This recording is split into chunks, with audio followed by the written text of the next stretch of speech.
الحمد لله وحده والصلاة والسلام على من لا نبي بعده أما بعد فأعوذ بالله من الشيطان الرجيم بسم الله الرحمن الرحيم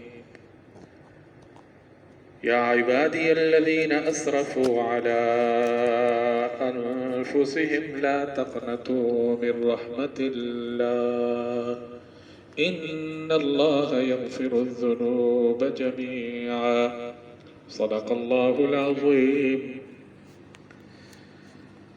آج کی رات شب بارات،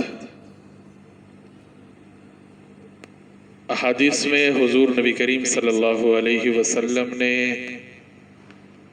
اس رات کی فضیلت بیان فرمائی اور حضور کی امت کے لیے اللہ کی طرف سے جو بہت سارے تحفے ہیں ان تحفوں میں سے ایک تحفہ آج کی رات ہے۔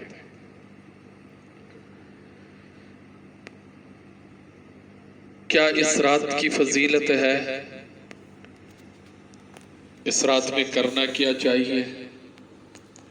تو مختصراً عرض کرتا ہوں کہ آج کی رات کے نام کیا ہے، آج کی رات اللہ اپنے بندوں کے ساتھ کیا معاملہ فرماتے ہیں، اور آج کی رات بندے کو کون سے کام کرنے چاہیے اور کون سے وہ کام ہے جن کی وجہ سے آج کی رات میں بندہ محروم ہو جاتا ہے۔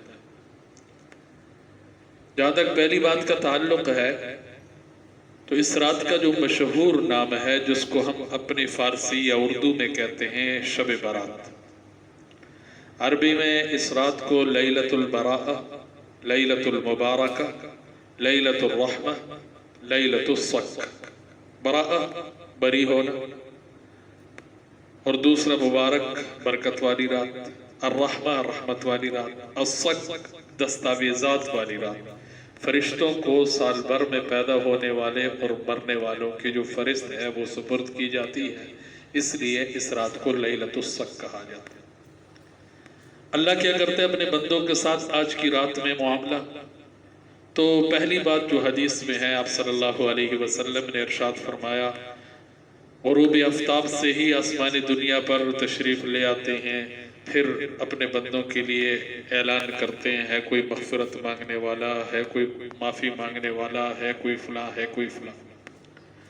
اور دوسرا آج کی رات حدیث میں آتا ہے، آپ صلی اللہ علیہ وسلم نے ارشاد فرمایا کہ قبیلہ بنی کلب کے بکریوں کے بالوں کی تعداد کے برابر لوگوں کی مغفرت اللہ فرماتے ہیں۔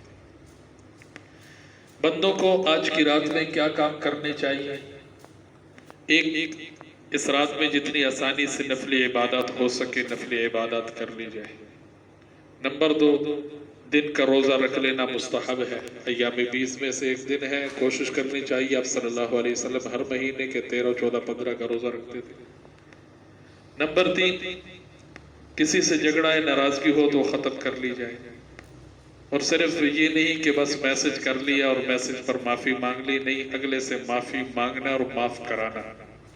اور نمبر 5، رات کو کسی وقت نفل نماز کے سجدے میں یا نفلی سجدے میں لمبی دعا اللہ سے مانگنا، اللہ سے معافی مانگنا، اللہ سے جو ہے اللہ کی رضا کو مانگنا، یہ سارے کام۔